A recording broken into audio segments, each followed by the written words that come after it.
B2 ଯୁଦ୍ଧ ବିମାନ ଗୁଡ଼ିକ ପାସିଫିକ ବା ପାରସ୍ୟ ମହାସାଗର ଆଡ଼କୁ ଯାଉଛନ୍ତି ବୋଲି ଭୁଲ ରିପୋର୍ଟ ସବୁ ପ୍ରକାଶ ପାଉଥିଲା। ଇତିମଧ୍ୟରେ F-35 ଫାଇଟର ଜେଟ୍ ଇରାନ ଆକାଶରେ ଭିନ୍ନ ଦିଗରେ ଉଡ଼ି ବୁଲୁଥିଲା, ଯାହା ଇରାନ ମିଲିଟାରୀକୁ ଦ୍ୱନ୍ଦ୍ୱରେ ପକାଇଲା। ପାସିଫିକ ବା ପାରସ୍ୟ ମହାସାଗରକୁ ଯାଉଥିବା B2 ଉପରେ ସମସ୍ତଙ୍କର ନଜର ଥିବା ବେଳେ ପୂର୍ବ ଦିଗରେ ଯାଉଥିବା B2 ଗୁଡ଼ିକ ତାର ମିଶନକୁ टार्गेट करिथिला। एठी प्रश्न उठे कहीं पूर्वर अमेरिकार राष्ट्रपति माने ईरान रो आणविक कार्यक्रम उपरे एभली अटैक करि नथिले। तेलरे भरपूर ईरान सारा पृथ्वीर अर्थनीति को प्रभावित करिबारे समर्थ। पश्चिम एशियार विभिन्न स्थान रे प्राय 40,000 अमेरिकार सैन्य अछंती। एमाने समस्ते ईरान रो मिसाइल रेंज भितरे अछंती। दर्शक बंधु, ईरान जेकोसी मुहूर्त रे अंतर्घाती हमला करि पारे।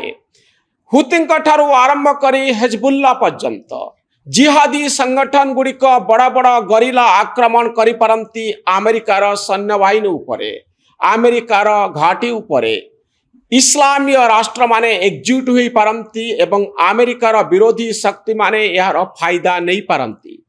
एबे ईरान वैदेशिक मंत्री अब्बास अरगाची रूस राष्ट्रपति पुतिन को भेटुचंती एवं चाइनार राष्ट्रपति सी जिनपिंग सहित आलोचना करि पारंती। रूस चाइना हेउचंती ईरान मित्र देश।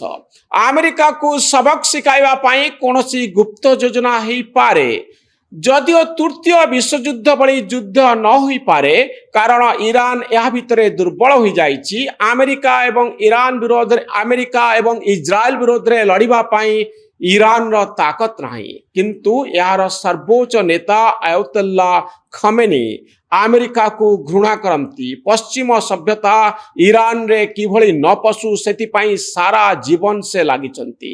अमेरिकार ध्वंस चाहुंतिबा खमेनी नीरव रे बसी जिबे यह भाबिबा ठीक नुहे।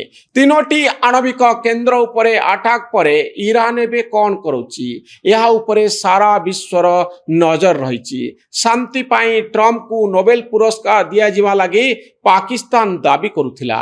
ईरान रो आणविक केंद्र उपरे बोमा पकाइबा परे शांतिर मार्ग जे अमेरिका आपणाऊ नाही ताहा एबे स्पष्ट हो जाइछि। आणविक बोमा निर्माण करुथिबा देश उपरे बोमा पकाई नुहे, कूटनीति द्वारा ईरान को एक घर किया करा जाई पारिथांता बोली अनेक मत दियंती। अमेरिका आक्रमण परे युद्ध आहुरी घनीभूत हेउछि।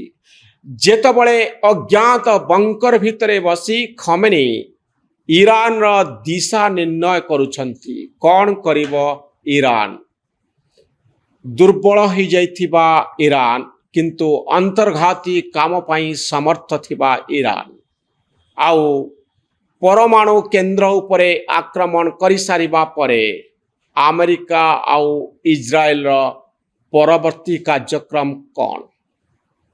लड़ाई चलीची। तीनोटी देश सेंटर रे अछंती, केंद्र रे अछंती, किंतु सारा पृथ्वी रे कंपन हेउची।